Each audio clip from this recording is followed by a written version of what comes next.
Good morning guys. Just a minute bago natapos ang pertika kusog-kusog na lindol ba. Hulog tanan akong trophy guys oh. Hindi natumba din tong stand ko sa mga damit ko. Tsaka yan na yung nangyari guys. Paglabas ko. Actually guys, na-insomnia po ako sa gabing ito. Hindi po ako makatulog eh. So ayan na yung tubig oh. Nung iihi sana ako guys, biglang lumindol, sobrang ang lakas. O ayan na yung nangyari sa lindol. O. Nay, video.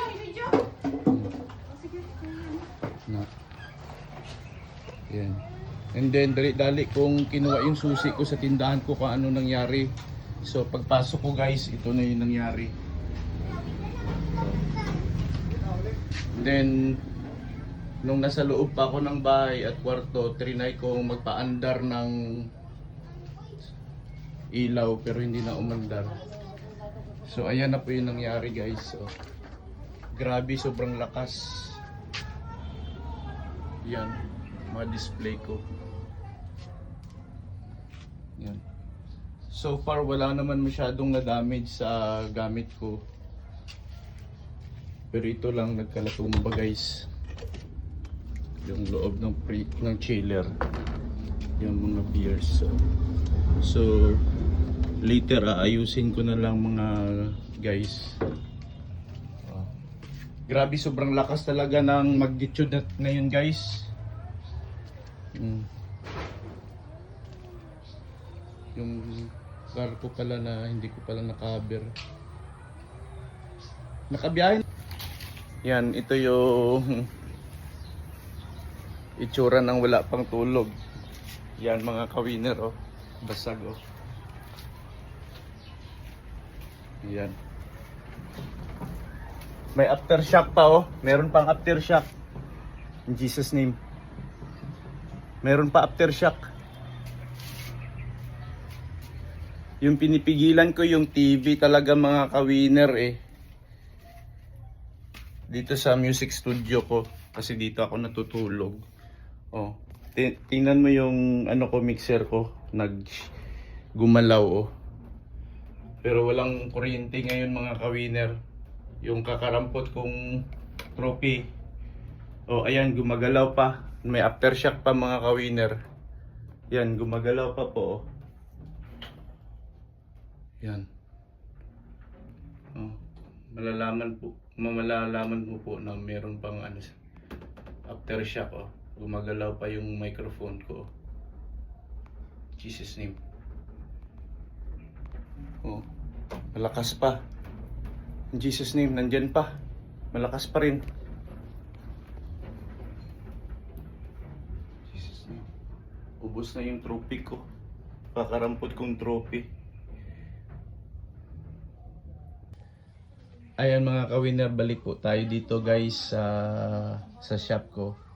Sa tindahan ko. So mga before 8 o'clock ay nag-aftershock pa ulit. So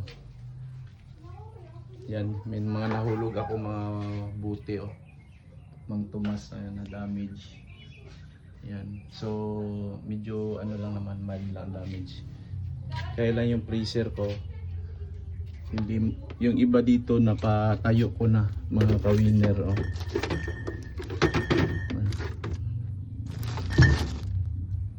Pero yung iba, yan. Di pa, medyo ayusin pa.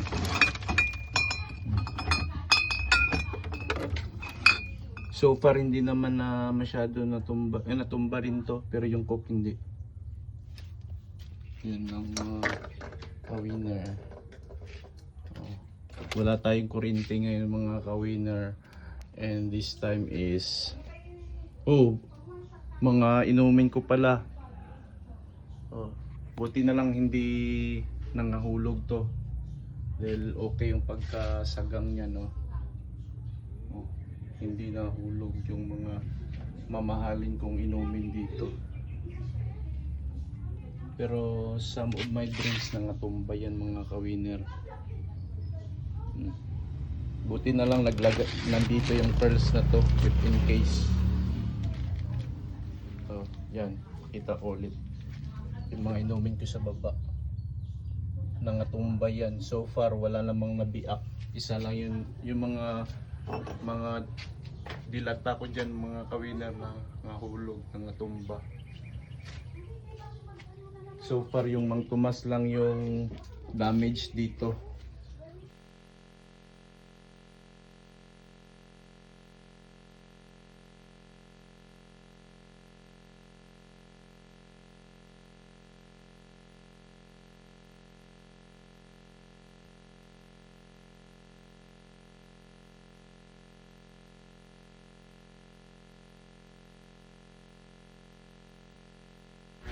Ito naman mga kawiner, pinagtiyagaan kung i-puzzle tong plaki ko na natanggap bilang senior doon sa South Korea way back 2010.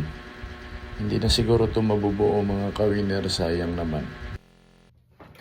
So far this time mga kawiner, ang dami kong lilinisin po dito. Di ko alam kung ano yung gagawin ko dito. Dahil lumilindol pa po nag-aftershock pa po Ito pa pala mga kawiner, isa pa sa speaker ko na naka-stand yan, natumba rin. Sana aandar pa rin to mga kawiner. Sa ngayon mga kawiner, wala pa rin tayong kuryente as of June 8 at 8:20 AM in the morning.